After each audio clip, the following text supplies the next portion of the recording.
It's only this one.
And sit down.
I will welcome and then start.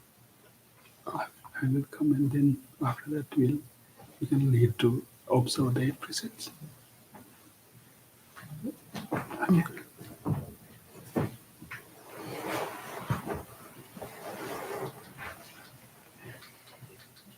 A very good evening to each and every one of you.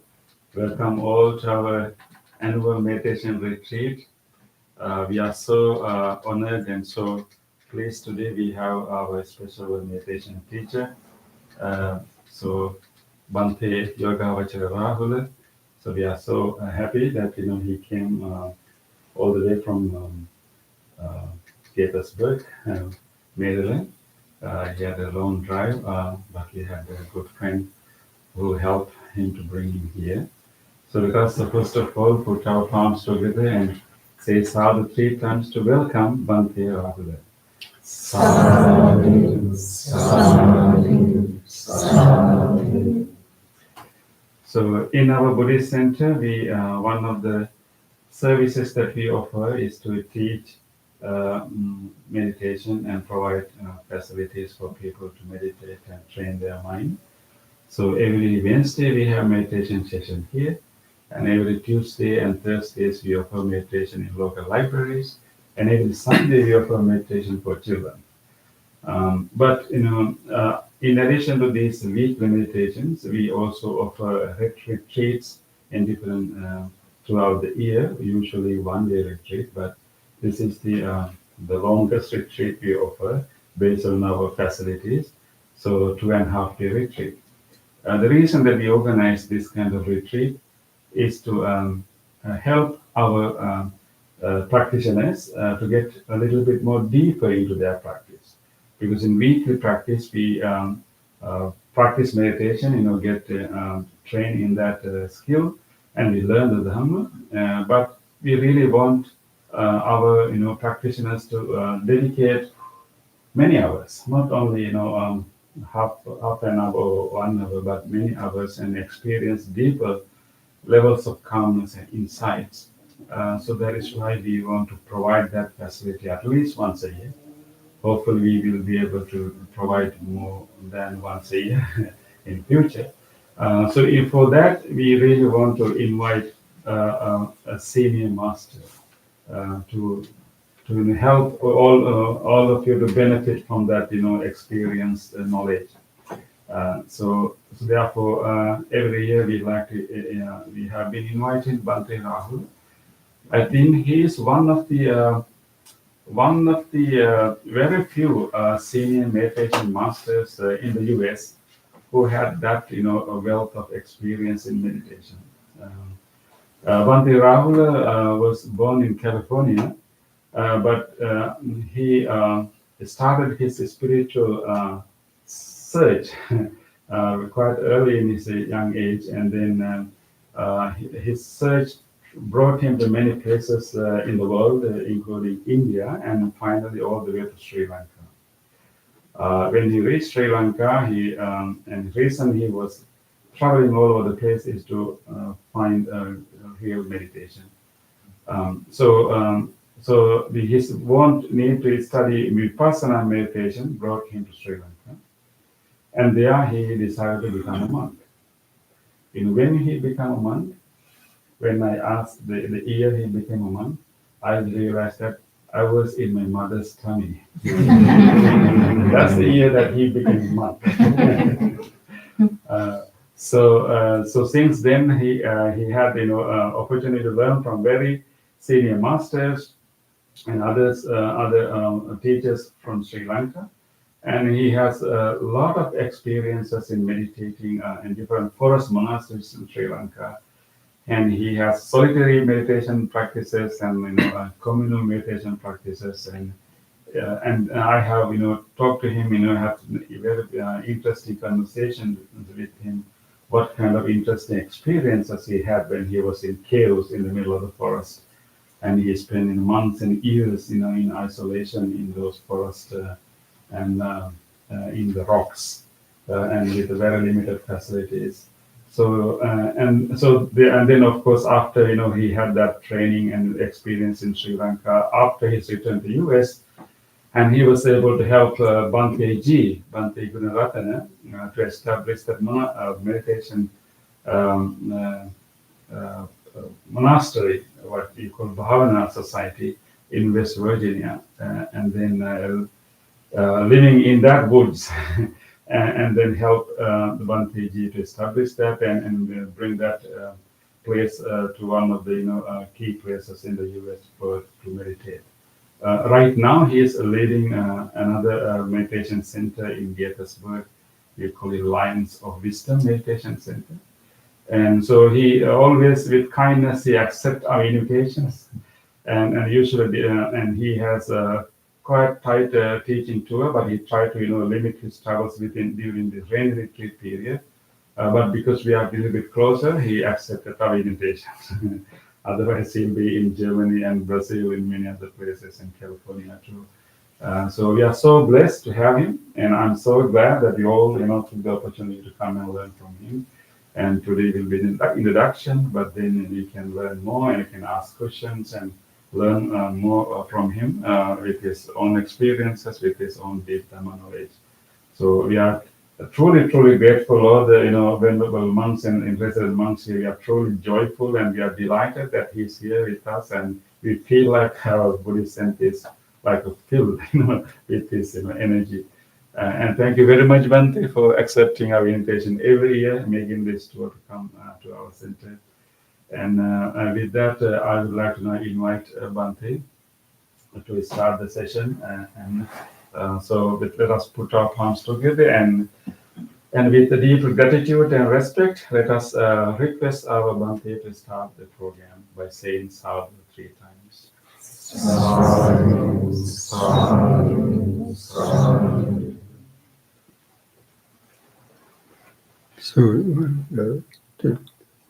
So we're going to offer the 3 refuges and the the 8 precepts to the traditional way to start the meditation retreat. I imagine everyone knows what the Yeah. 3 refuges are. There's a recitation in your folder, so check the recitation out.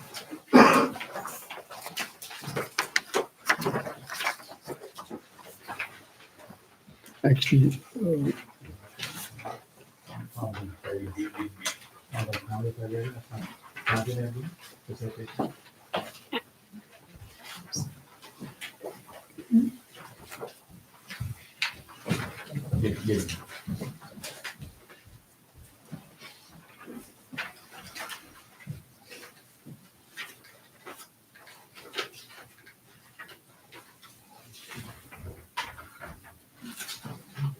we're taking the 3 refuges and the precepts is just a way of sort of orienting your mind toward, what we're going to be doing this weekend.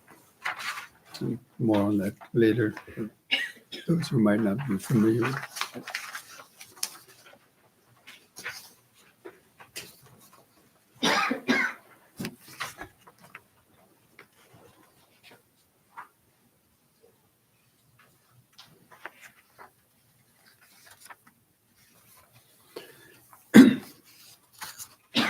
So we'll recite the Namo Tassa 3 times. Namo Tassa Bhagavato Arahato Samma Sambuddhassa. Namo Tassa Bhagavato Arahato Samma Sambuddhassa. Namo Tassa Bhagavato Arahato Samma Sambuddhassa. Repeat after me. Buddhang saranang gacchami. Dhammang saranang gacchami. Sanghang saranang gacchami. Dutiyampi buddhang saranang gacchami.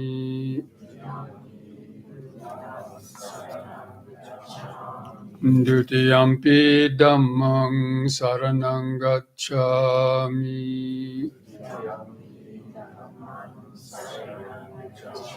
Dutiyampi sanghang saranang gacchami.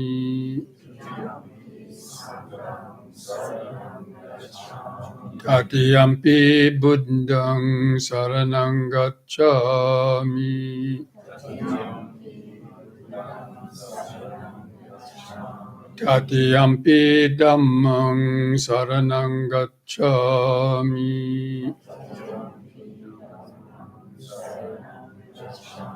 Tatiyampi sanghang saranang gacchami.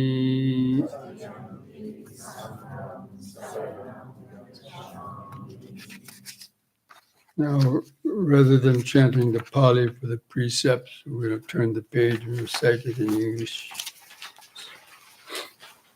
Or I'll recite the Pali and then you can say the meaning in English. Panatipata veramani sikkhapadang samadhiyami.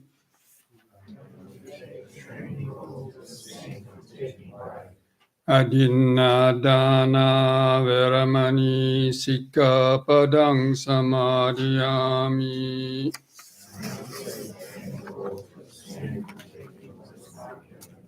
Kamesu miccachara veramani sikkhapadang samadhiyami. Musavada veramani sikkhapadang samadhiyami. Pisuna vacha veramani sikkhapadang samadhiyami. Parusavacha Veramani Sikapadang Samadhyami. Sampapalapa Veramani Sikapadang Samadhyami. Micha Ajiva Veramani Sikapadang Samadhyami.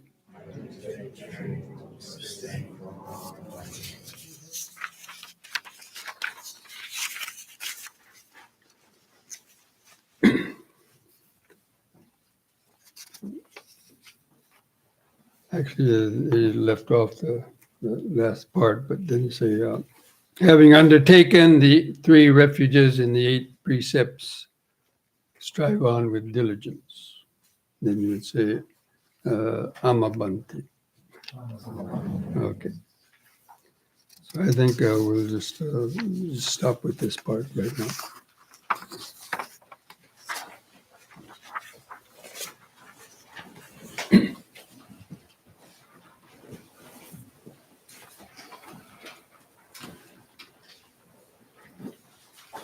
Okay, friends. So I want to thank Bhante Rahula and the other monks for inviting me here again to share the Dhamma with all of you.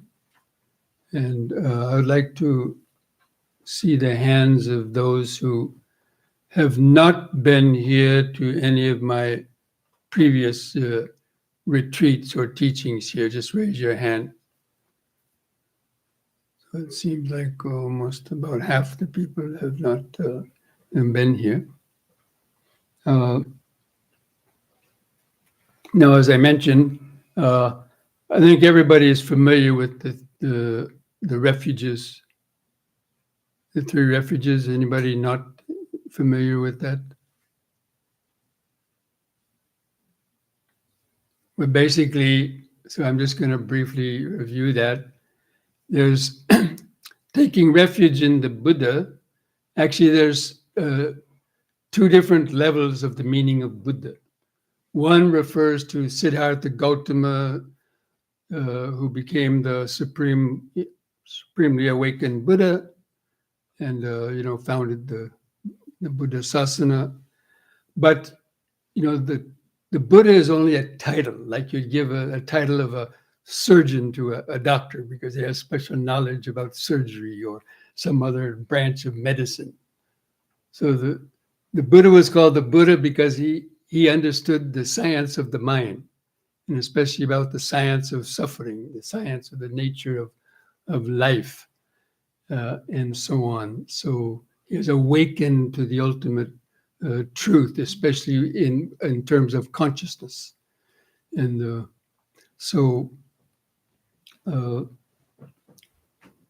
so basically that's the way you can relate to the word Buddha, because we all know that the historical Buddha passed away 2,500 years ago. So how can we actually take refuge in the Buddha? But actually we take refuge in the Dhamma, because the Buddha himself said, whoever sees the Dhamma sees the Buddha, whoever sees the Buddha sees the Dhamma. So they weren't really separate. So normally, people see the Buddha as a physical person, but actually, it's the pure mind that's really the Buddha. Anyway, so and the Dhamma are basically the teachings that he taught about how to train our mind to overcome suffering and to free it from all of its limitations and factors that keep producing all kinds of suffering. So that practice of Dhamma, of course, is the Noble Eightfold Path, the practice of living by the precepts, developing mindfulness, concentration, and all the factors of the Eightfold Path, is included in the Dhamma. And the Sangha is the community of practitioners. And usually it's referred to as the if you ask in Sri Lankans, they always say, well, it's the monks or nuns. But in a larger sense, the Sangha can be even lay people who've dedicated their whole lives and have purified their minds to some a large degree. They're also considered that part of the Sangha. But in this case of this little retreat, for this weekend, we're all kind of like going to be a little Sangha. It's a community. It means a community, right? So we're going to be practicing together. We're going to hopefully inspire each other to practice and to support each other by trying to follow the guidelines and so on. So in that way, just the fact that you've come here for this weekend means that you're taking refuge in the Buddha, Dhamma, Sangha, whether you know it or you call it that or not. Because I think all of you have come here to, learn and practice meditation. So that means you're taking refuge in the Buddha. That means you're taking refuge in your own mind, the deeper, pure knowledge and wisdom that's there beneath all of the confusion and negativities of your thoughts and mind. Underneath all that is the ocean of pure awareness and a liberated state of consciousness. So anyway, and then the Sangha, as I already mentioned, coming here. Now, the refuge in the Sangha is like, why didn't you just stay home and meditate on your own? Well, maybe you didn't have the right conditions at home. Maybe you didn't have the you need to kind of learn how to meditate, or maybe there are other people in your household don't meditate, and it's not conducive. So therefore, people come together in retreats like this to have that community. Okay, so just okay now. So in this few days, now he forgot to mention that one of the peculiar aspects of my specific teaching is that I include some yoga exercise, deep breathing and yoga exercise, as to support the meditation practice. And I don't really consider it different from meditation. It's just because meditation starts by learning how to bring your mind to the body, to the present moment, and to learn how to center the mind in the breathing in the body as a starting point for any deeper meditation. And I'll be talking more about that. So the yoga, the breathing, and the coordinated stretching exercises that we'll be doing are designed specifically to help to have more feeling in the body, and more pleasant feeling, to help hold the mind's attention. Now, so you've probably seen the schedule, although it's not before most of our little sittings. We're going to do a few stretches before each of the sitting periods too. But see, there's an afternoon schedule tomorrow. Yoga period there. So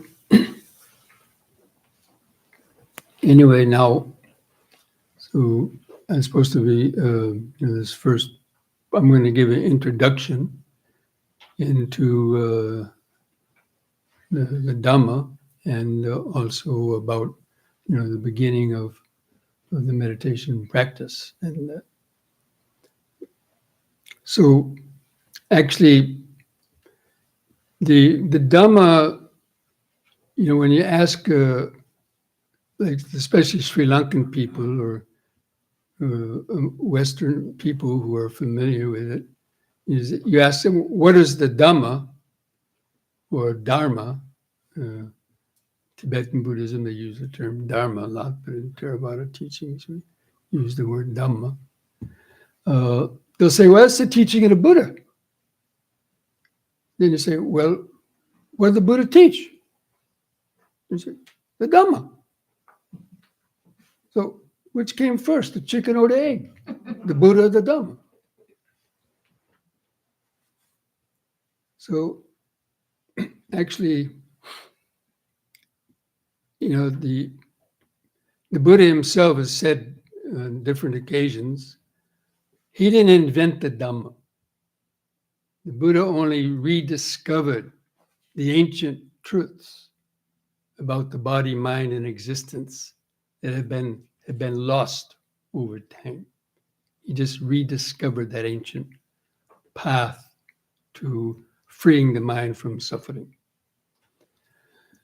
So, but basically, the Dhamma is a very profound word, and it means basically everything.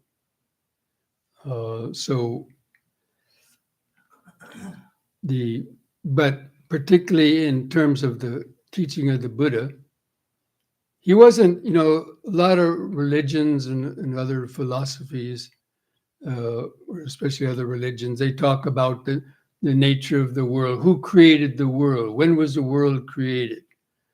And, is it eternal or not eternal? And all these sort of philosophical questions. But the Buddha wasn't really interested in that. He was interested in what is the gut experience of most human beings, where they're at. And that is that life is full of lots of problems. And with sickness, old age, disease, and death, and all the mental traumas and worries and fears that come along with that, and that everything is constantly changing. And he was interested in discovering why people suffer, or what is the nature of suffering and what is the nature of happiness.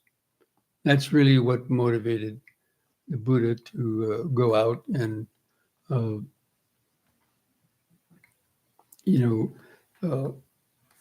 his search for enlightenment. And he went out, and first of all, he went all to all the self-made or self-proclaimed holy men of the day, people that said, "Oh, this person's enlightened, and that person's enlightened." Go ask them for the truth. So he went to these different teachers, asking them for the truth. He said, "Oh yeah, you come stay with me here, practice these meditations." And so they taught him these meditations, and he could develop his mind and concentration and get into some sort of kind of like hypnotic state and create his mind as infinite bliss, infinite light, infinite consciousness, nothingness, and stay absorbed in these states where he lost feeling of his body in this world, and was full of bliss, and he could stay in those states for even a couple of days and nights. But when he came out, he realized, okay, that was good, but now what? He realized that his mind came back down to kind of normal. And he said, how can this be the truth? Because his mind came back to his normal functioning with mundane thoughts and so on. So, he went to several different teachers and finally he said, enough, why should I ask others for the truth? And he went and sat under the Bodhi tree and, attained what he felt was the ultimate truth. So anyway, the Buddhist teachings are centered around the Four Noble Truths and the truth of suffering, the cause of suffering, the cessation of suffering, that there can be an end to suffering, and then the way to live, think, and meditate that will help to bring an end to suffering to our mind over a long period of time and through the proper sort of practice. So basically, the Buddha was like a scientist. He had a scientific attitude about it. So he didn't leave the palace, trying to find God or anything else, what all these other people are trying to do. He went out on the search for suffering. And some people might say, well, why would he want to do that? This doesn't sound like a very nice thing to go out looking for, right? But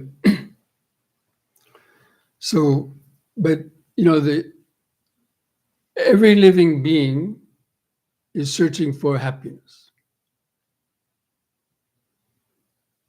Anybody argue with that? Most people, they're searching for some kind of happiness.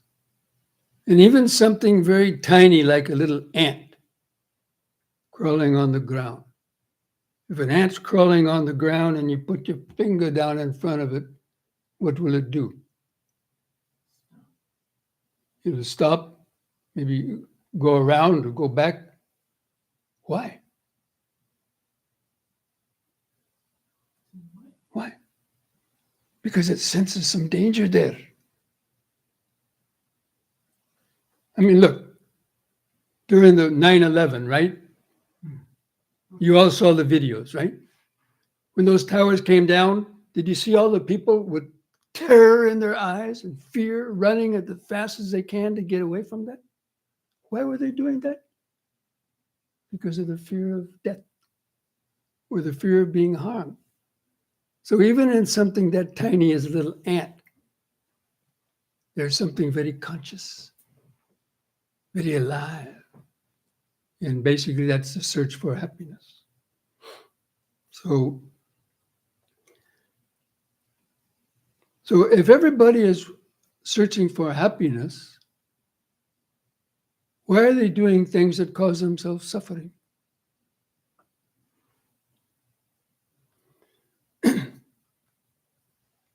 But anyway, coming back to the word Dhamma. So basically, the Dhamma means the laws of nature. The laws of nature that govern our mind in this world. And so the natural laws. And one of these natural laws is the law of karma. Now, the law of karma is like, to keep it kind of simple, the law of gravity. So we all know the law of gravity, right? What's that? If you throw something up, what happens? It comes down, sometimes with a big thud, right? So if you throw something out of your mouth, it goes out, goes through other people's minds and bodies, and comes back like a boomerang to affect you in one way or another. And if you do something with the body, like kill somebody or flip somebody the finger or, whatever, do something with the body, the same thing. That energy goes out, goes through the bodies and minds, creates some reaction, it comes back to us. And even our thoughts. Our thoughts are like radio waves. And just thinking the thoughts, that's the kind of an energy that goes out. And even though people might not know that or see that you're thinking thoughts about them, there's some invisible kind of vibrations, depending on those types of thoughts, that can be picked up by people unconsciously and create in them some kind of a reaction. So, and things that we do, our actions by body, speech, and mind that are based on egotism and greed and hatred, those are the kind of thoughts that create negative or painful kind of thoughts coming back to us, what's called greed, hatred, and delusion.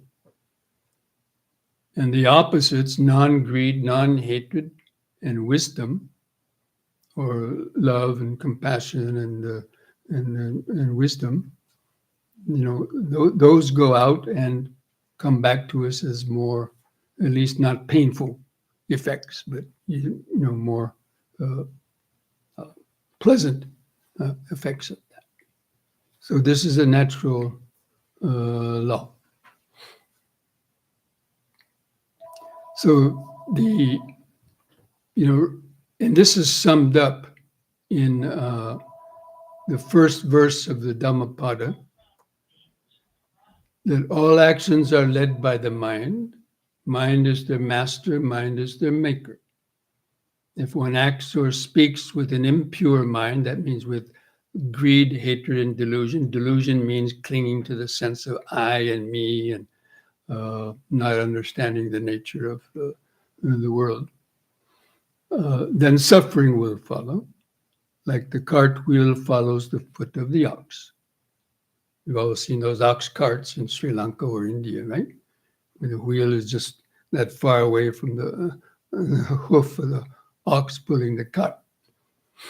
And in the same way, if one acts or speaks with a pure mind, then happiness will follow, like your shadow follows you around. So you could say that the whole practice of the teaching of the Dhamma is based around that verse about training our mind, that everything really comes from our mind. Because our body can't do anything without the mind telling the body what to do. You can't speak without some thoughts in the mind wanting to speak, or can't do anything, without the thoughts.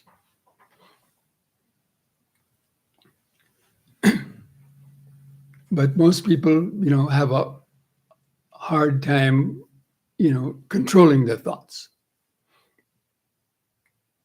And so, and their actions.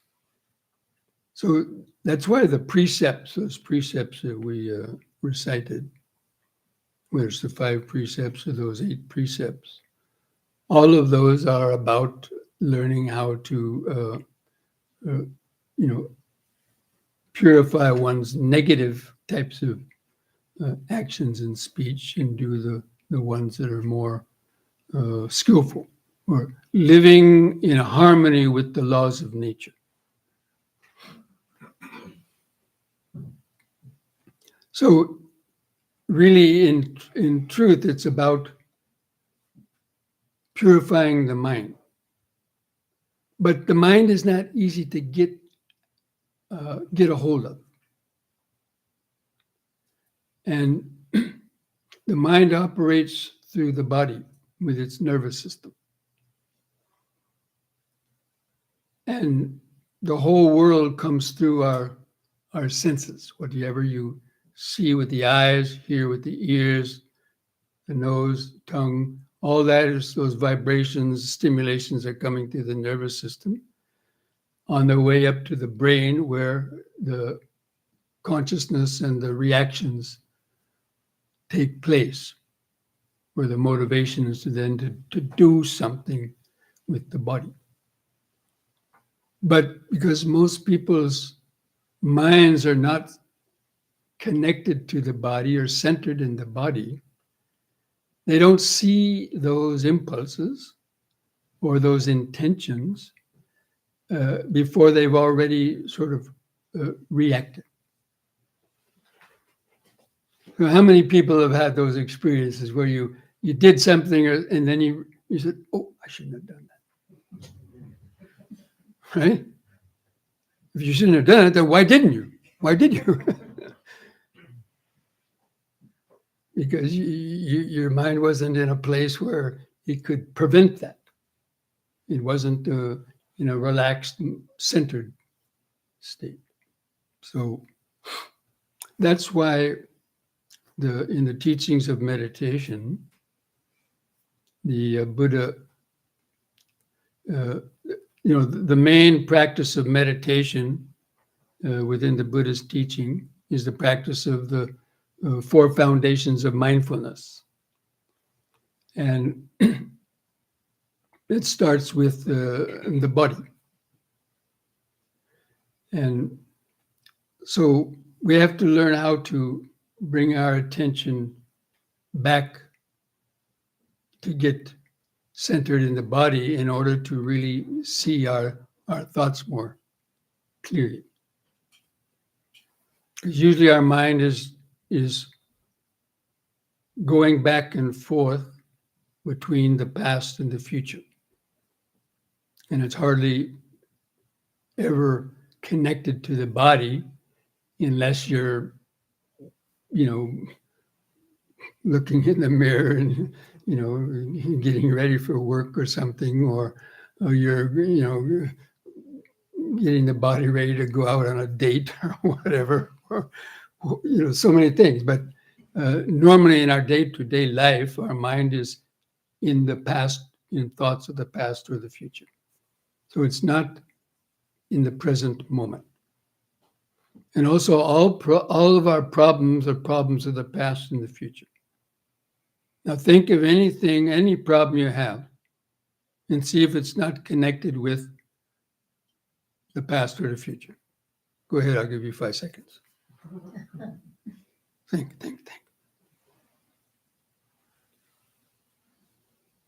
Anybody think of something? Any problem they had? Not connected with the past or the future? You've been thinking about, when's this going to be over so I can go home and watch my favorite TV program or whatever, right? So that's why meditation training basically is learning how to first bring the mind to the body and to the present moment. Because the body is always in the present moment. And that means just knowing what the body is doing. Then at that moment, like if you're just telling yourself, okay, sitting, and you're kind of just watching the posture, you're feeling your hands touch together, your buttocks press the seat, and you're just, at that moment, those few moments, the mind's, in the present moment. But it's not easy to, keep the mind there for very long. But the body is the natural home for our mind. Look, go back to the moment of conception, when you're conceived in the womb, and consciousness comes to that one-cell organism. And then that's like a spark that triggers off cell division. And in 9 months, you go from a one-cell organism to a multi-billion cell organism. And that consciousness was going into every cell. And so basically every cell of the body has a type of an awareness. And the things that make up the cell, the molecules, the atoms, and even electrons are said to have awareness. It goes down even to that fundamental, elemental level of, electrons rotating around the nucleus. That's really the essential life force. But anyway, and so for 9 months, that body and mind were fused together. They weren't separate. And that was occurring in the present moment. But when the baby's born, and when the baby is initially born, the mind is still kind of in a oceanic present moment state. Doesn't have thoughts of the past or the future in it. And that's why babies are generally kind of happy little creatures. You have a question? Yeah, does language have something to do with that? I'm getting to that, yeah. Yeah. So once the baby starts learning language, now how many mothers are out here? Okay, so you gave the baby a name, right? And see if you can remember how long it took. How many times did you call the baby's name, in a day or a week? Were you calling the baby's name? Or your relative friends are, oh, yes, baby, what's the baby's name? Oh, it's little Johnny, little Susie. Mohan, whatever, you know. And but the baby doesn't look, right? How long did it take? 4 months, 6 months, longer? That first time when you called the baby's name and finally the baby looked. Any of you remember? The first time the baby, oh, you missed it. Everybody wants to know the first words the baby spoke. No, the first time it actually looked. That means it's recognizing. Now it's somebody that's got a name.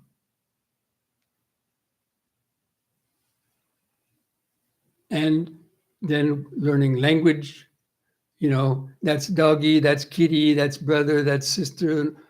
And now the baby gradually loses that connection to the body. And now it's starting to look outside. It starts crawling, to grab this and to grab that. So little by little, that present moment awareness that was connected with the body gets drawn out. And for the most part, it just keeps going the rest of the life. And it keeps going out further, further, further. For the baby, it's just, 10 seconds further. Then it gradually becomes, what's tomorrow? What's next week? Planning out your whole life. Where are you going to retire to? 50 years ahead of yourself. The mind has lost that natural connection to the body. And then you start worrying. And then the grandmother comes and gives the baby its first chocolate. And so, the baby touches that chocolate. It's a big grin on its face because it's producing a pleasurable feeling, right? I mean, usually that's the case, right? So then somebody else, another relative, maybe holds the baby too tight and causes some pain. And it has a kind of a reflexive, drawback from that. Or the cat goes by and reaches out and grabs the cat's tail and the cat turns around and scratches it, and then it gets a pain. So now it's experiencing pleasure and pain. And then how many times the grandmother comes to give the chocolate, the baby starts hoping that face is a source of pleasure. So it's starting to think, I hope that face comes again, that person comes again, because it's expecting a pleasurable feeling. And it's hoping that the source of the painful feeling doesn't come again. That is the birth of the past and the future. It's in the mind. The past and the future is in our mind. And that's very important to understand. Because the whole life revolves around the past and the future and pleasure and pain. They're directly, intimately related. The future is related to pleasurable feeling because we all want pleasure and happiness in the future, right? And pain is coming from the past because you remember the things that happened to you, painful things. This person caused me pain, that whatever. And we don't want it to come again. So now the whole life revolves around getting pleasurable feeling and having fear and worry about keeping away the sources of painful feeling, whether it's sickness, disease, or somebody you don't like, you don't want them to come again anymore, or whatever. And that continues for most people the rest of their lives. So the whole conditioned mind revolves around the past and the future and pleasure and pain.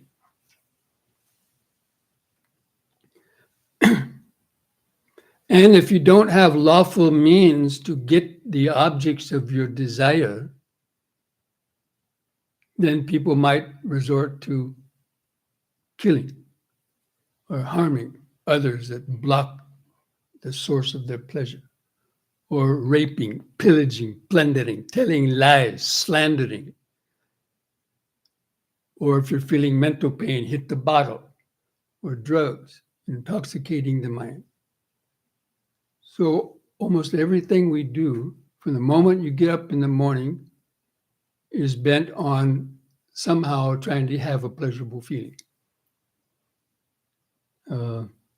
Find the quickest way to work so you don't have to, the boss yelling at you for being late for work or getting caught up in a traffic jam. And it's because and most people depend on that pleasure. They've lost the natural happiness that comes from being in the present moment because they've lost that connection to the body. And that's why the Buddha's teaching, the first teachings of meditation are about how to get back to the body. If you've read any of the meditation text, you see the first thing that the Buddha says is sit down, cross your legs. Of course, this day and age, a lot of people can't cross their legs, so they sit in chairs, but that's a minor issue. But keep the back straight. And then start breathing in and out. So the anapanasati, or the breathing awareness, is a way to bring your attention to the body. So you focus the attention there, you try to feel the touch of air going to the nostrils. If you can't feel that, feel the expanding and contracting of your lungs. Any physical sensation will do, actually. Or just feeling the body. Because again, that is occurring in the present moment.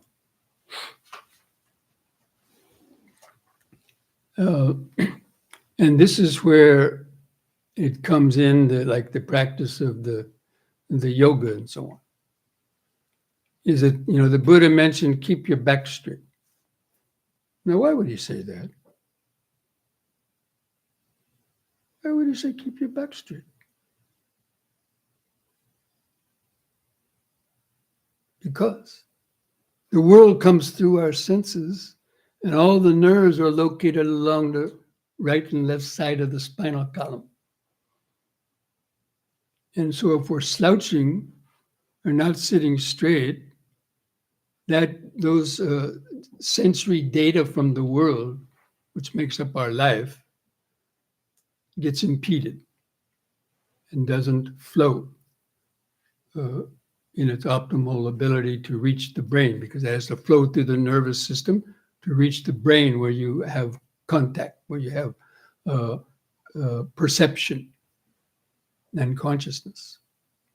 So when you're slouching or you're not sitting straight, you impede those, and therefore the mind either goes to sleep or just gets lost in its thoughts, or is in a kind of a dull state.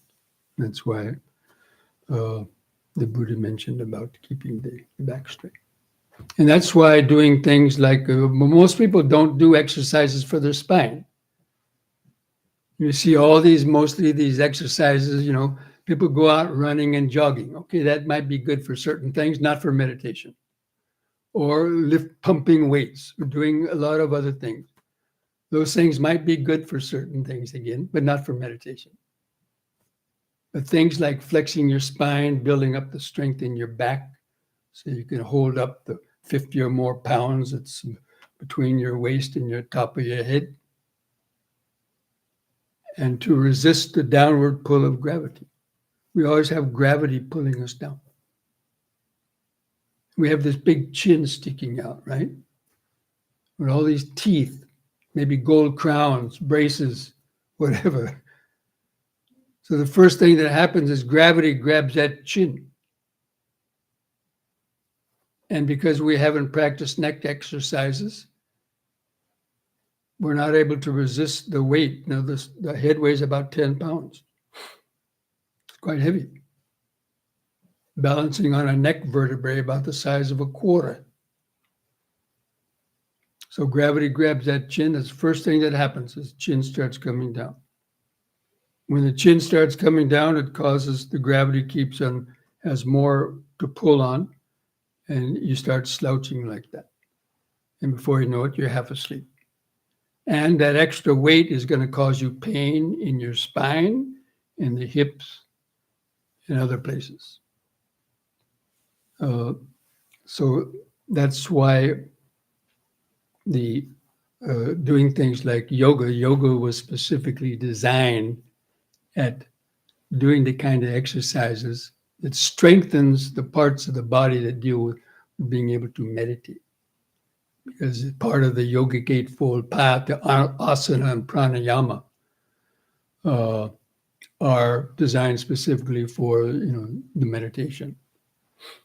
Of course, that's been lost in all this kind of westernization of yoga and stuff like that. But so I just mentioned that just to, because I had that experience in my first retreat in India.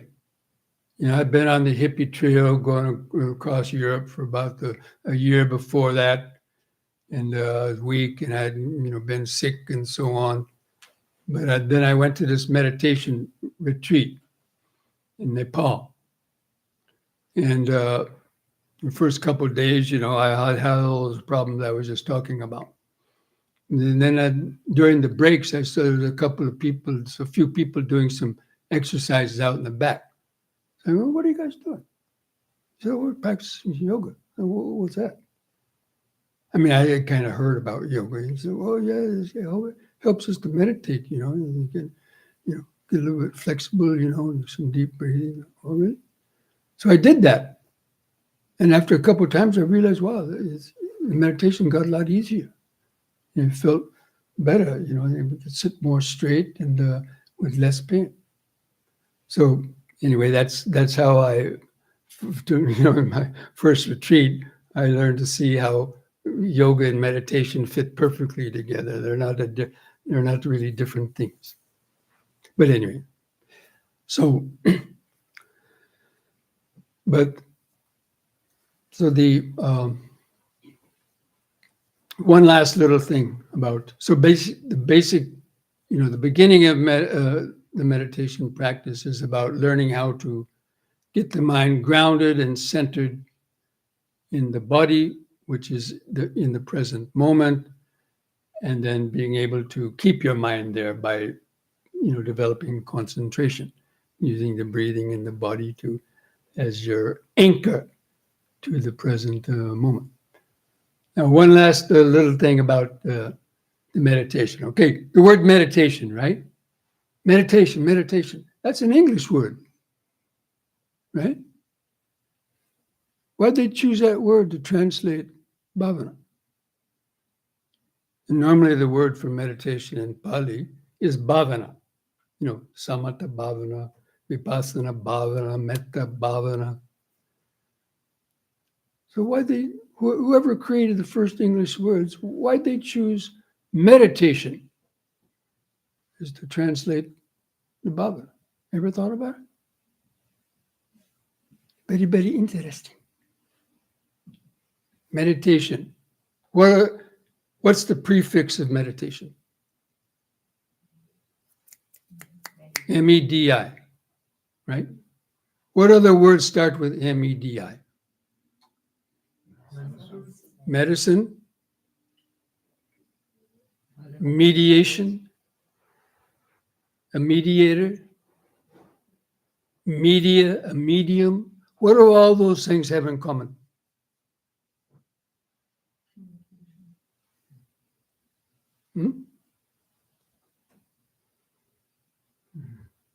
Not the mind. They're all a bridge between opposites. So medicine is a bridge between sickness and health, right? So you take medicine to go from sickness to health, or if you don't take medicine, you go from health back to sickness. What does a mediator do? He sits between two arguing groups of people to try to resolve the differences. What does a medium do? They converse between the spirits and the human beings, right?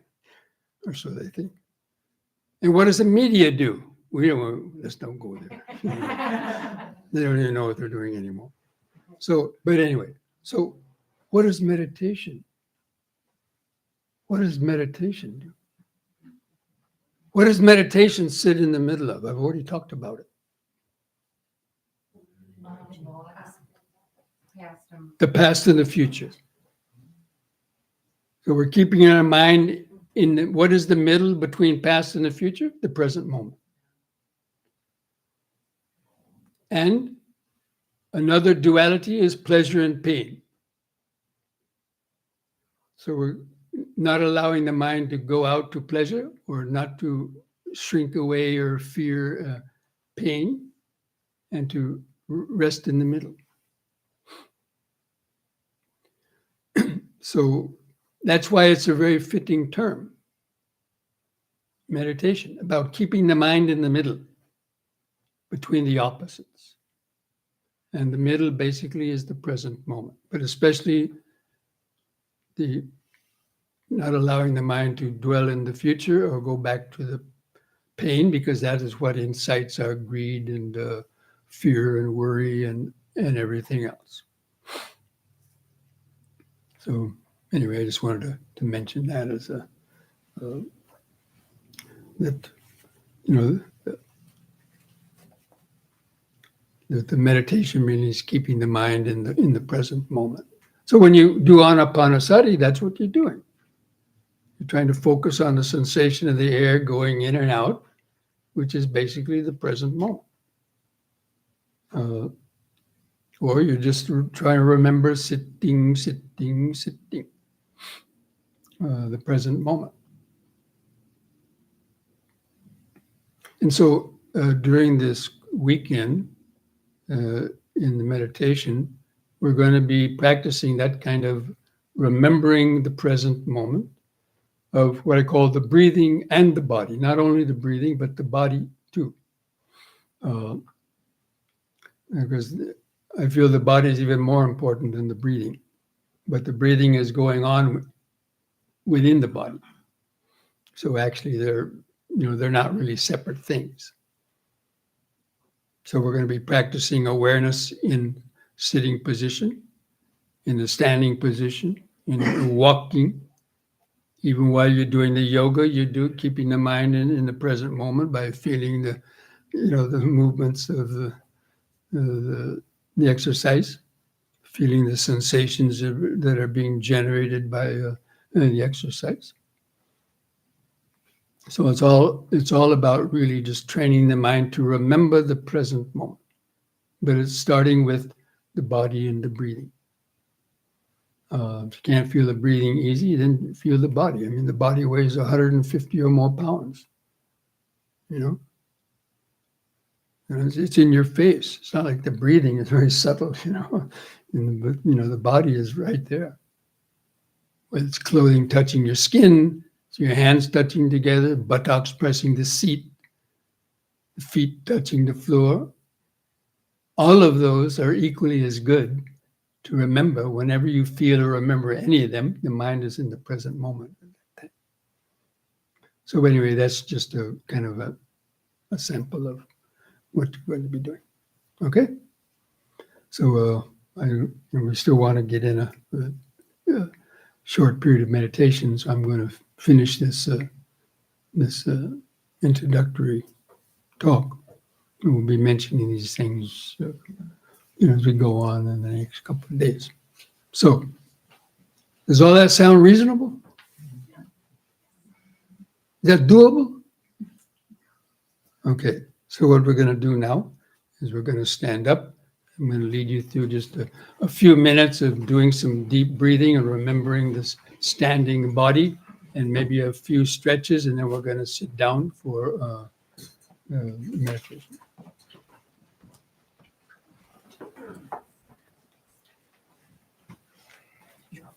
Move this over.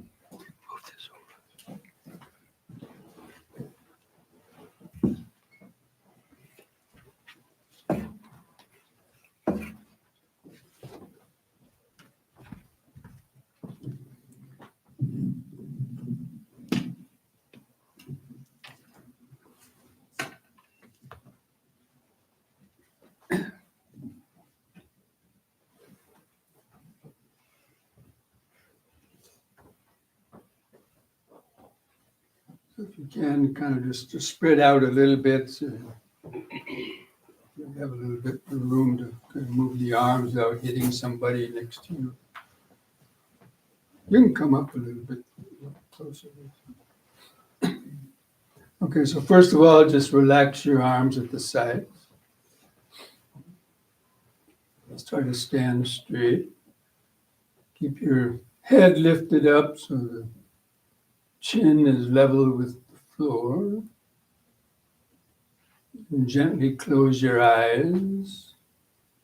First of all, just feel your feet pressing the floor. Just kind of focus the attention where the feet press the floor.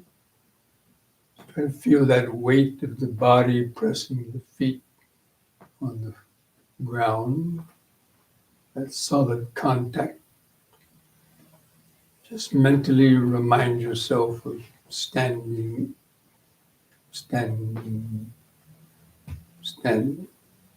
Present moment of the body, it's standing. Now let the awareness kind of move up. Feel your hands and fingers at the side. Focus on your hands and fingers. See if you can feel some subtle sensations in your hands and fingers. Pulsing of the blood, tingling sensation. And keep remembering standing. Now try to feel where your clothing touches the skin of your chest or stomach.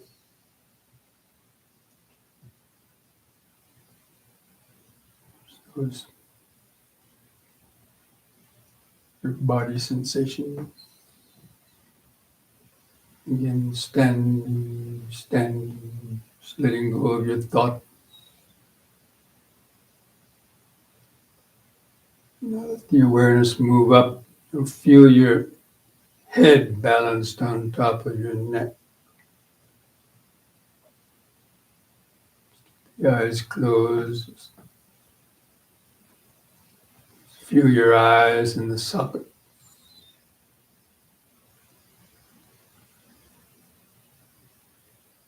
So you feel the head balanced on top, the face, the eyes.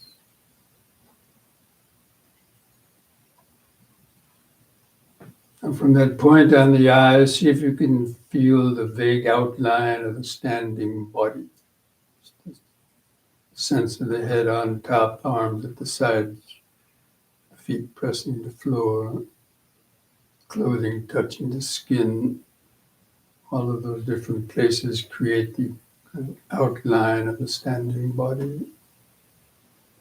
See if you can hold that outline of the body in the mind's eye.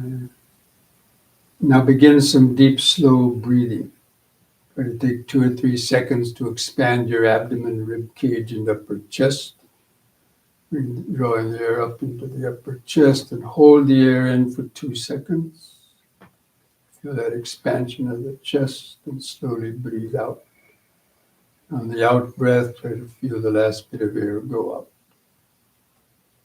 So take a few more deep, slow breaths like that, developing this mindfulness of breathing in, letting go of the past and future.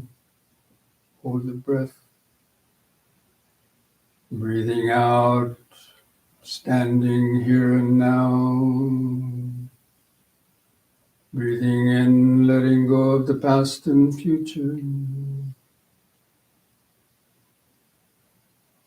Breathing out, standing here and now.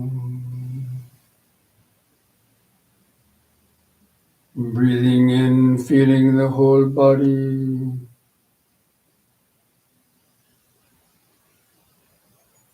Breathing out, feeling the whole body. Okay, now we're going to combine this breathing with several simple movements. We do the movement while breathing in, holding that position with the air in the lungs for 2 seconds. And then returning to the starting point on the out breath. Now kind of guiding you through that, you can open the eyes and observe. So in the next in breath, raise your arms over the head, interlock your fingers, turn the palms up, straighten your arms, stretch your head back to look at the back of your hands. And on the out breath, release your fingers, the out breath, arms back to the side. Again, in breath. Stretch up, stretch the head back, bend back a little. Out breath, arms back to the sides. Feel the last bit of air go out as the arms come down. Once more, in. Stretch up, bend back a little. Hold it a little longer, feel the sensations. The arch in the spine. The out breath, arms back to the side. Now kind of just relax. Keep feeling the body, don't let the mind wander in thoughts. Just keep remembering standing, standing.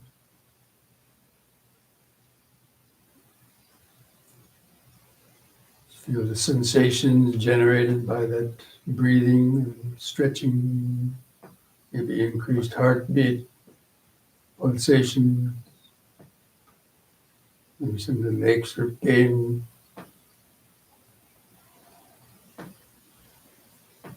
Try to feel the outline of the standing body. Feel the clothing touching the outer skin. Subtler sensations under the skin. Letting go of your thoughts.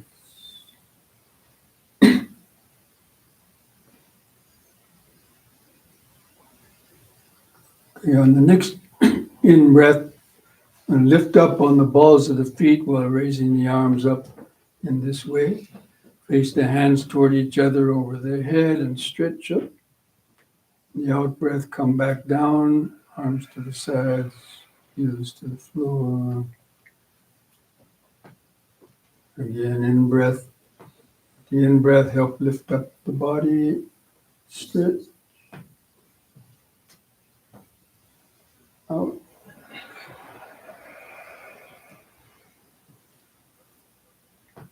Once more, in. Stretch.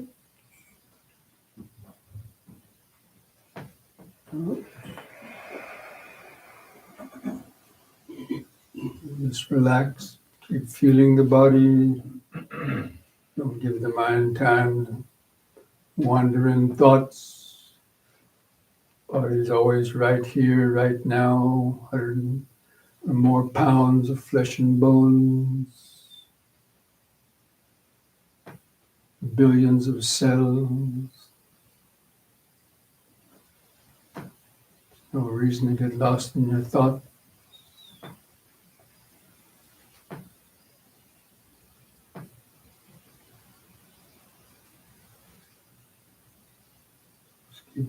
Thinking just body, body, body, body, body.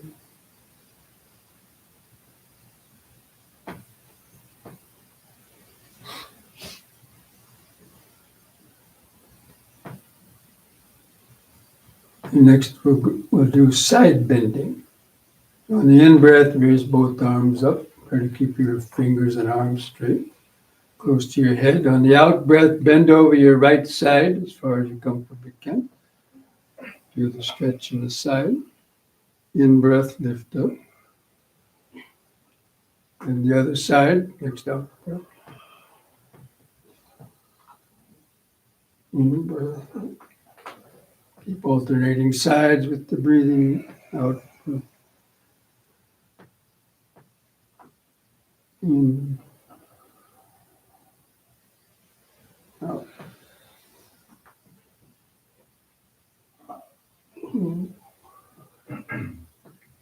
Once more to each side.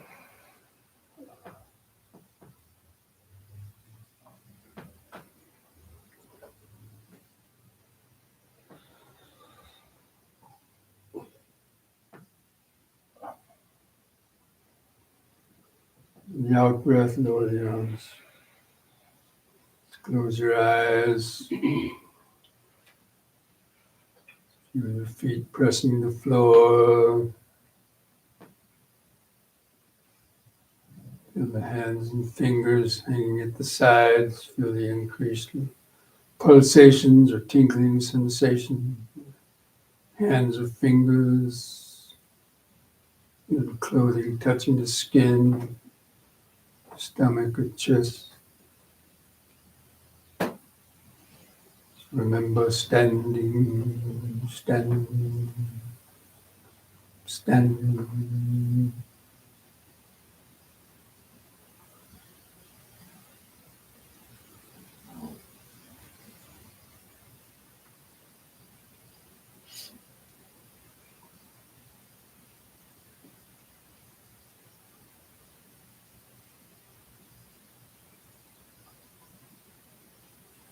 We're just going to do two last simple exercises for the head and neck. So the head turning on the in-breath, turn your head to the right as far as you comfortably can. Try to look over your right shoulder. If you have a stiff neck, just be careful. On the out-breath, turn the head all the way back to the left. Look over your left shoulder. In-breath back to the right. Concentrate into the neck vertebrae. Imagine, feel them loosening up. Out breath left.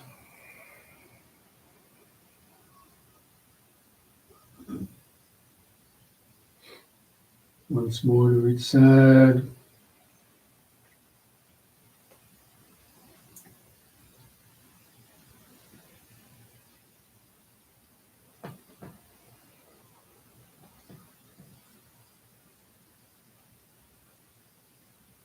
The in-breath, let the head start in the middle. Just keep the eyes closed. Feel the outline of the body.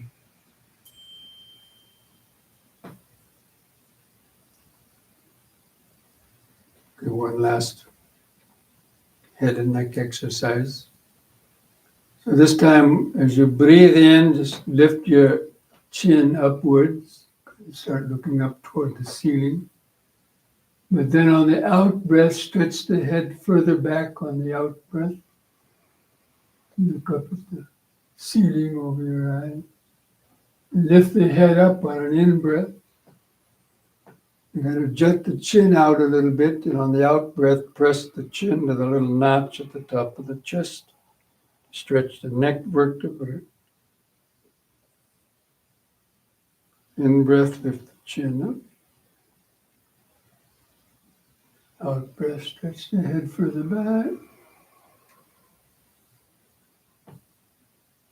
In-breath, lift the head. Jut the chin out, press the chest, out-breath. Once more, in-breath. Out-breath. In-breath, head up.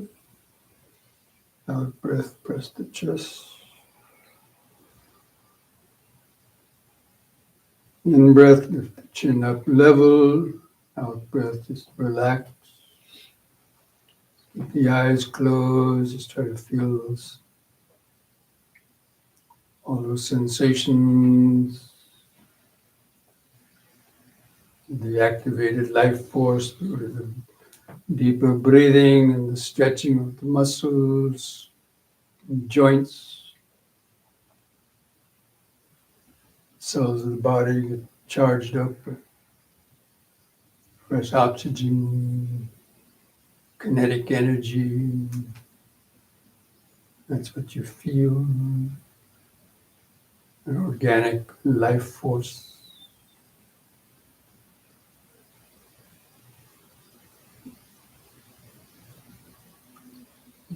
electrons, atoms,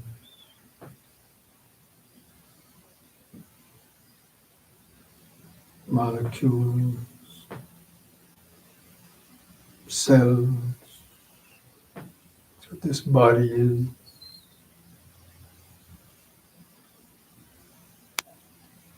It's where you were born.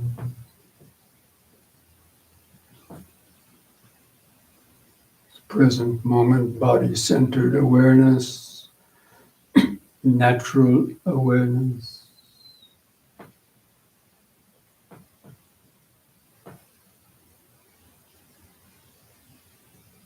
Remember standing, standing.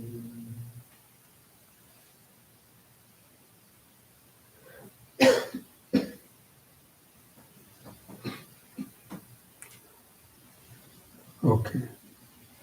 So now, mindfully go ahead and sit back down.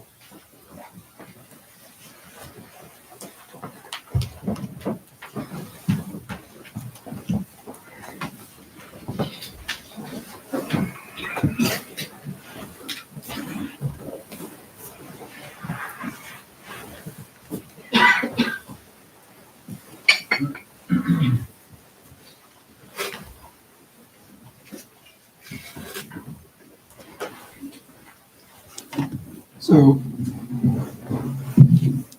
having done that, or while you were doing those breathing exercises, could anybody feel what I was talking about, some kind of sensations or something when you're doing some of those stretches? And how did that feel? Did that feel kind of good? Pretty cool, huh? Yeah. So again, the purpose of doing that is you have to create a pleasant place for the mind to hang out. Most people don't have much feeling in their body, or if it is, it's mostly pain.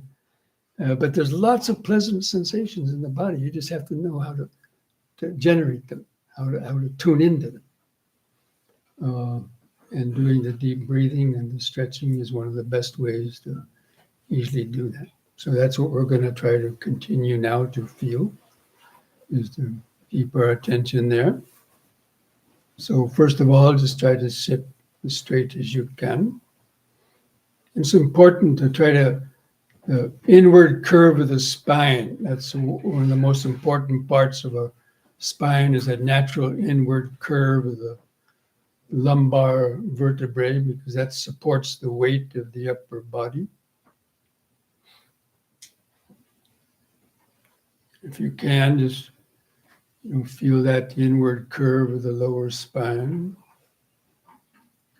and kind of try to imagine the spinal cord going up through the back to join your skull, and feel your head balanced on top of the neck. Try to keep your chin level with the floor. Gently close your eyes. Just feel your eyes in the sockets. Feel that head balanced on top of the spinal column. And just mentally remind yourself of sitting, sitting. Try to feel the outline of the sitting body, head on top, arms at the sides, clothing touching the skin, buttocks pressing the seat, hands touching together,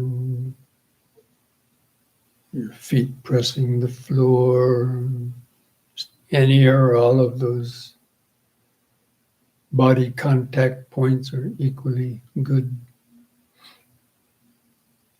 to remind you of the present moment. Sitting, sitting. Then begin some deep, slow breathing again, like we did in the yoga. Try to take 2 or 3 seconds to feel the expansion from the lower lung up to the top of the chest. Hold the air in for 2 seconds. All the oxygen has time to get out into the bloodstream. Slowly breathe out. Try to feel the last bit of air go out, the lungs on the out breath. Just take several more breaths like that, developing this mindfulness. And breathing in, letting go of the past and future. Hold the breath a second. And breathing out, sitting here and now. Feel the last bit of air go out. Breathing in, letting go of the past and future.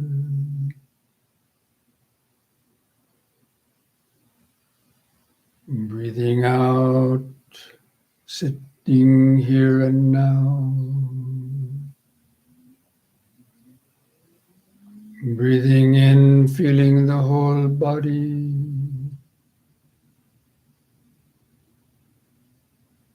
Breathing out, feeling the whole body. Now we're going to try counting our breaths from 1 to 10 to develop a more continuous concentration on the breathing. I'll do the counting for you. Just try to follow that with your breathing and concentration. So on the next expanding in breath, mentally count to 1. Hold the breath a second.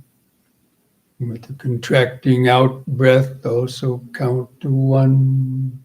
Feel the last bit of air go out. Next in breath, 2.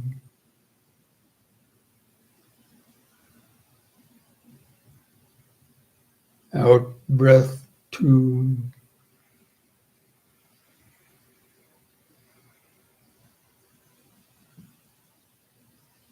In 3.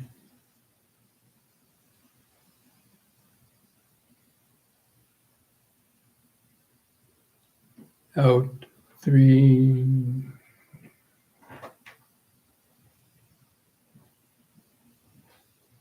In 4.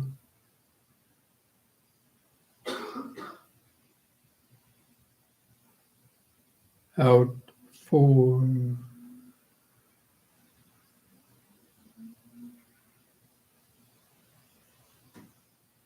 In 5.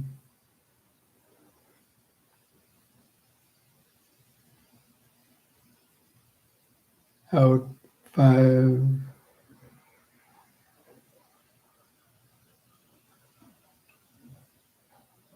In 6.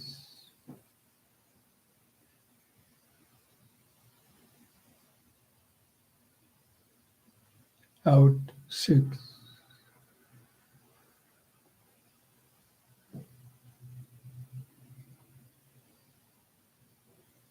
In 7.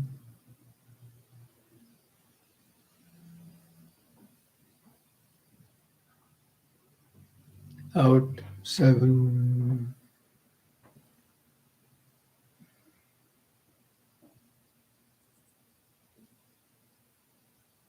In 8.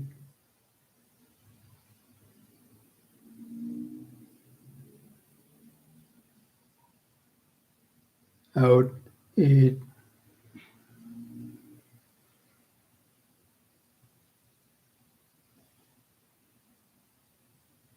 In 9.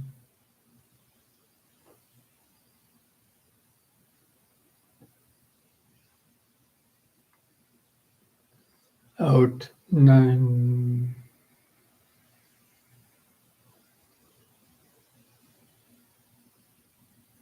In 10.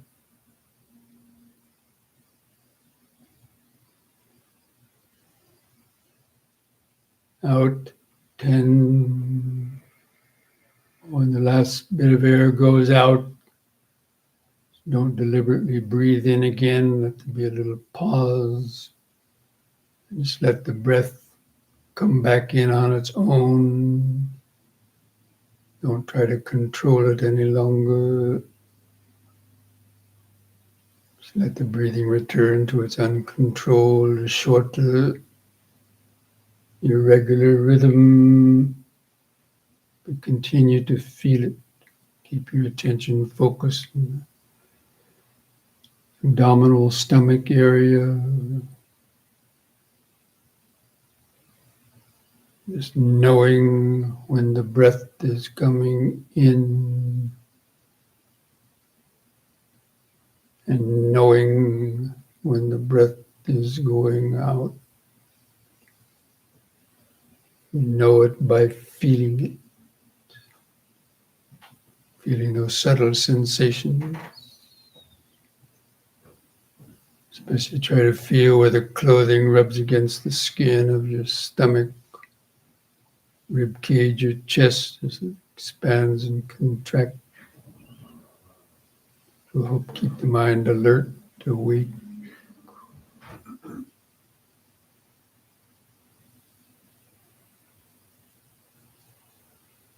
To help stay focused, you can use these mental reminders of in, sitting, out, sitting. It's the ongoing, continuous present moment of this breathing, sitting body.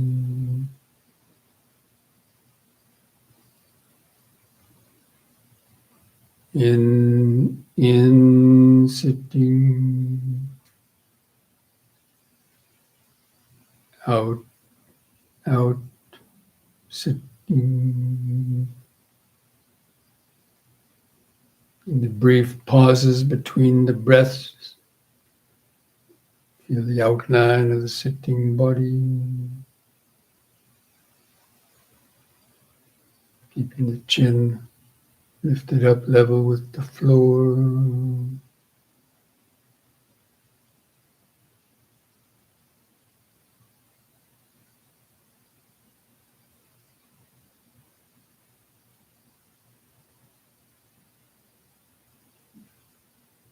Or if it helps you to concentrate, you can try counting the breaths by yourself, again from 1 to 10. See if you can concentrate without my reminders.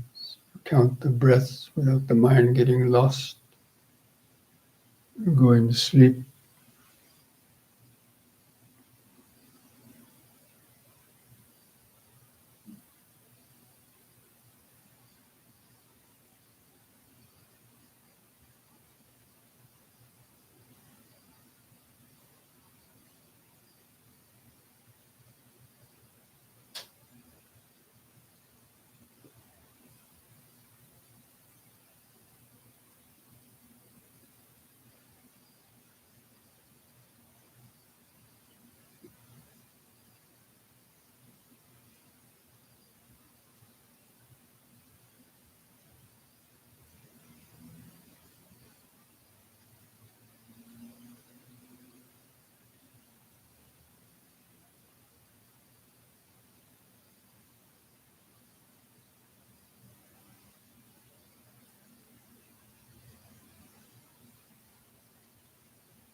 If you catch the mind lost in thoughts, recognize it as lost. Take a deep, slow breath, bring the mind back into the body. Back to in, sitting. Out, sitting. Breath by breath, moment by moment.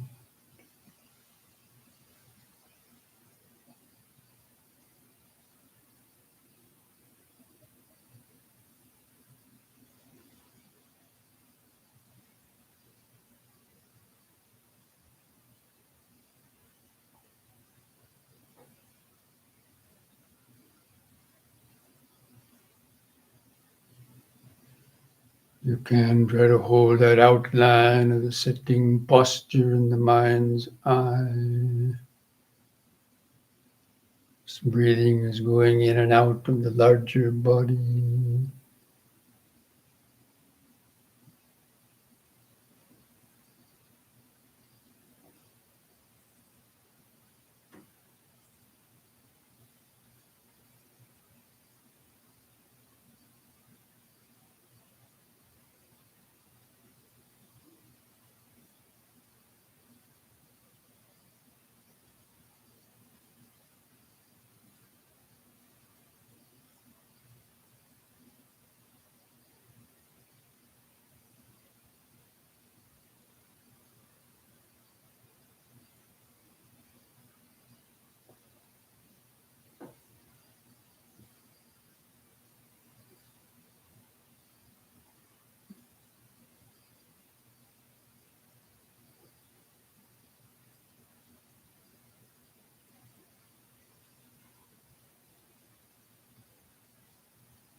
Breathing in, letting go of the past and future. Breathing out, sitting here and now.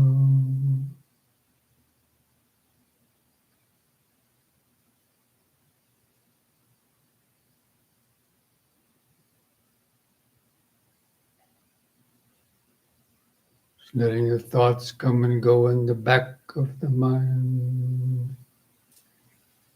Keeping the sensations of the breathing, sitting body in the front of the awareness. So you are looking into a mirror, just watching the body, sitting and breathing.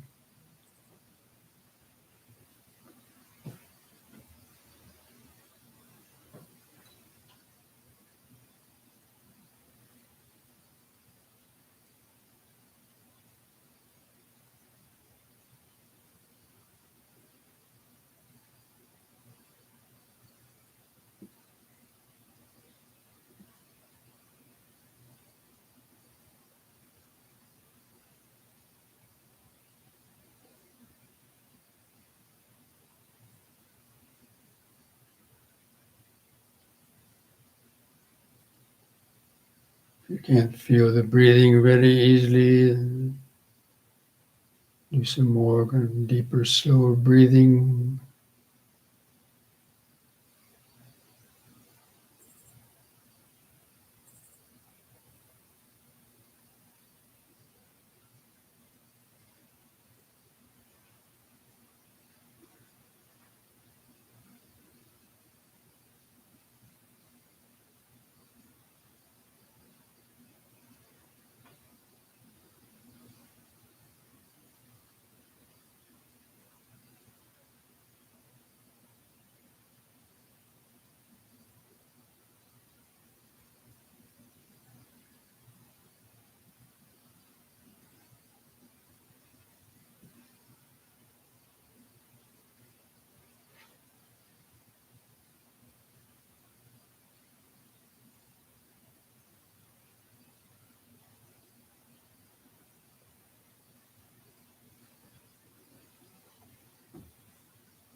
And pains arise in the body, try to observe those painful sensations as they well up, especially observe the mind's reaction to it, that aversion to the pain.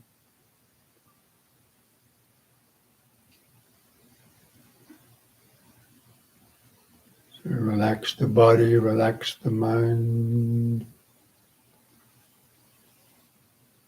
All those sensations are constantly changing. None of them are going to hurt you.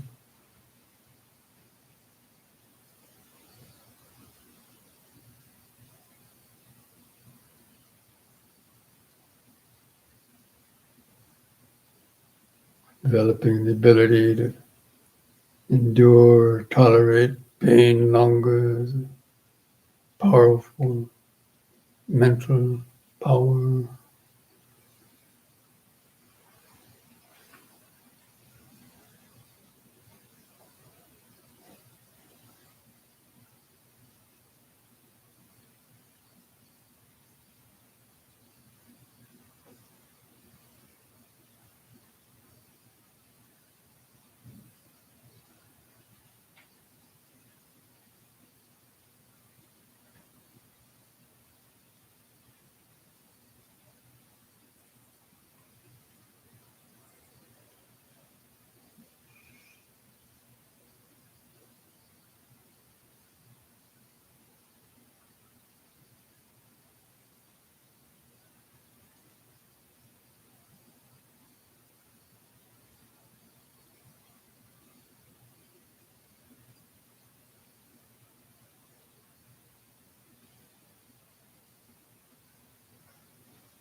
The moment you are born, to the moment this body dies, this breath has been going in and out of this body.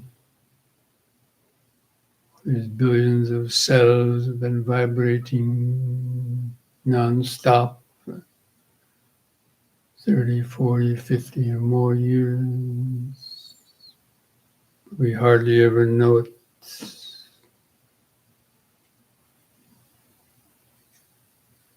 We lost that natural connection to our real home. You might live in a house someplace. This body is really where you live.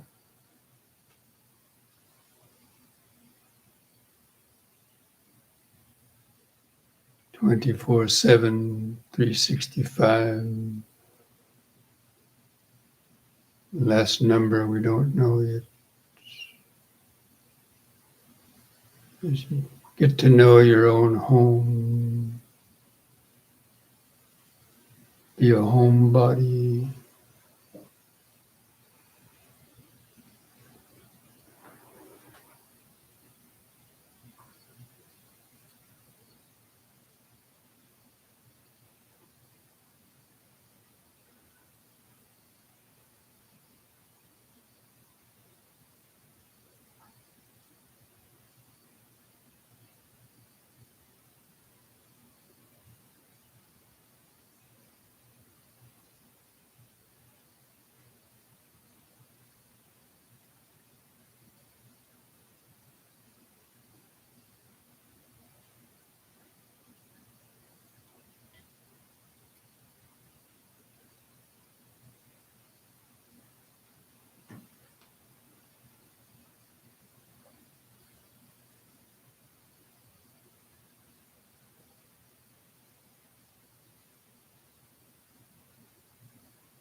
Dukkha pata chani dukkha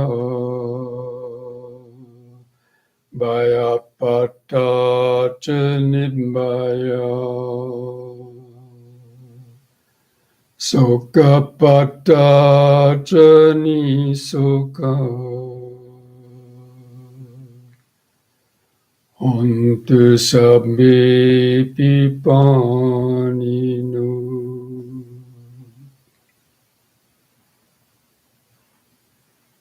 May the suffering be free from suffering. May the fear struck be free from fear. May the grieving be free from grief. In this way, may all beings live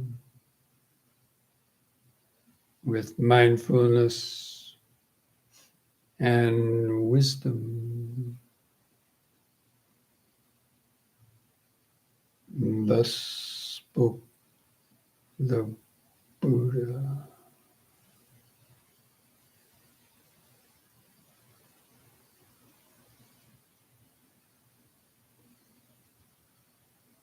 Now mindfully place your hands at the edge of your knees. And take another deep breath as you breathe in. Stretch your head back. Pull your hands against the knees to arch your spine back. Look up at the ceiling. And breathe out. On the in-breath, lift the head up.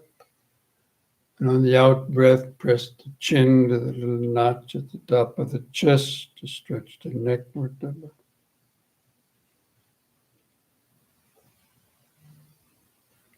Lift the chin up level on an in-breath. And relax on the out-breath. Keep feeling the whole body.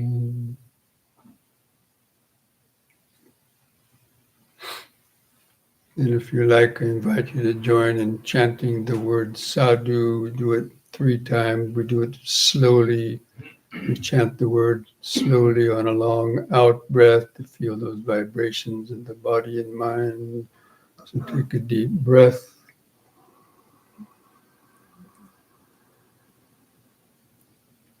Sadhu.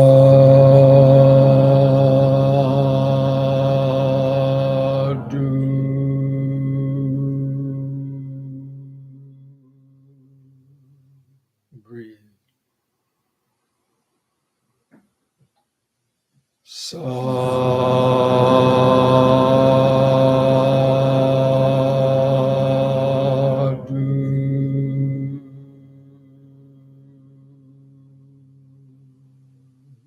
Breathe. Sadhu.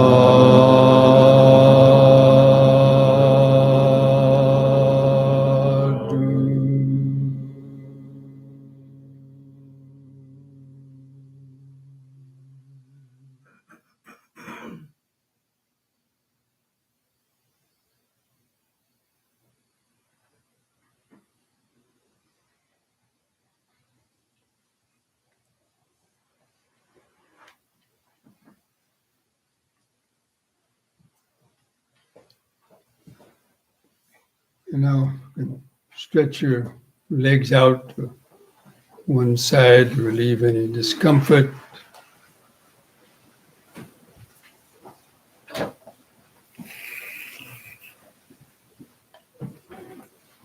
And after sitting for a while in meditation, it's good to stretch your legs out, and if your legs have gone asleep, to flex your toes a few times to get the blood come back into your legs or feet before standing up. Now kind of come up to a standing position.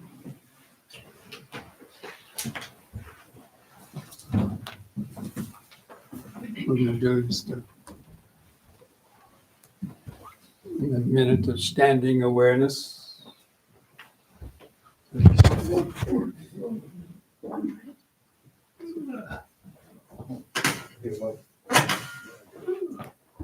two, three. Doing good? Yeah, that's why after meditation you shouldn't get up quickly, but that's why stretching out your legs. Anyway, just relax your arms at the side. And just focus on your feet pressing the floor. Try to feel the height and weight of the body over the feet. Take a few more deep, slow breaths to get the blood flowing in the standing body. Cultivating this mindfulness.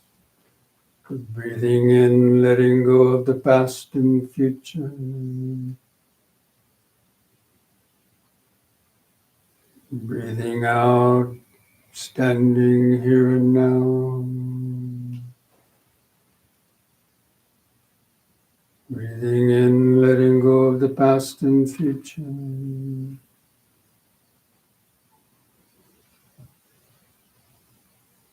Breathing out, standing here and now.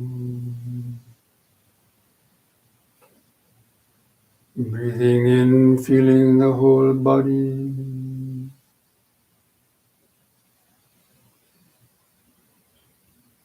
Breathing out, feeling the whole body.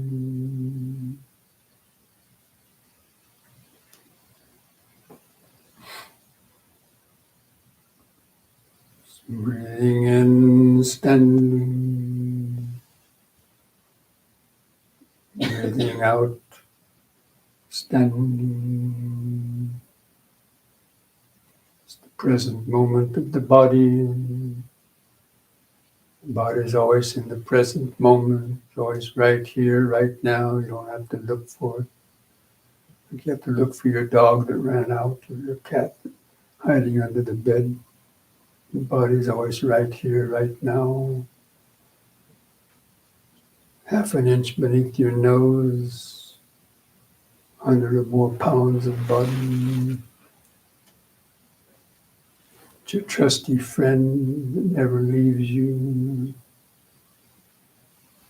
As long as you take care of it. It's mindfulness of the body, keeping the body in mind.